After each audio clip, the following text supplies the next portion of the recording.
Kjo shenjë horoskopit mendon se është më e mirë se të gjithë në çdo gjë.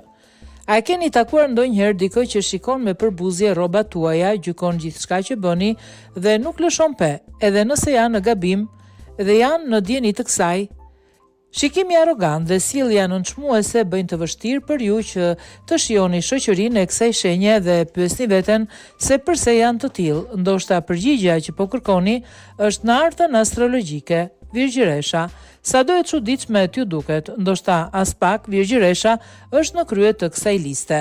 Ajo është perfeksionistja e zodiakut dhe si e tillë mund të jetë paksa kritike se si bëjnë gjëra të tjerët. Ata që i përkasin kësaj shenje të horoskopit do t'i nënvlerësojnë njerëzit pa kuptuar fare, edhe pse kjo sjellje nuk përkon me karakterin perfekt që ata kanë në mendje. Megjithatë, ka edhe shenja të tjera që shquhen si natyra që duan t'i bëjnë të gjitha vetë dhe të jenë më të mirë në atë që bëjnë. Luani.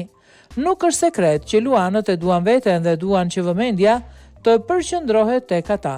Ata ndihen sikur janë më të mirët nga të gjithë dhe konsiderojnë arrogancën dhe snobizmin të drejtën e tyre.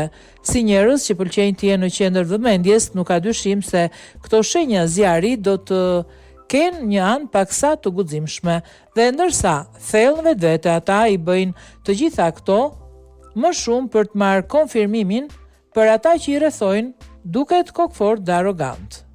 Akrepi. Si shenjë uji, akrepi është shumë emocional dhe ka personalitet kompleks, ndërsa natyra e tyre misterioze ndonjëherë mund të perceptohet si indiferencë. Në fakt është një pasqyrim i ndjenjave më të thella, për shkak se nuk hapen lehtë, mund të duken të ftohtë. Në realitet ata sillen në këtë mënyrë sepse vlerësojnë situatat dhe njerëzit derisa të kuptojnë se si duhet të sillen me ju.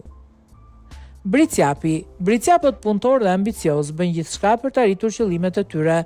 Është ky fokusi që i bën ata të duken të ftohtë. Megjithatë, ata nuk duan të duken snob. Sapo të përfshihen në një detyrë, fokusohen aq shumë në të sa nuk shohin asgjë tjetër. Në fakt, vëmendja e tyre është e përqendruar në atë mas sa çdo gjë tjetër u duket e pa kuptim, veçanërisht nëse nuk i plotson standardet e tyre shumë të larta.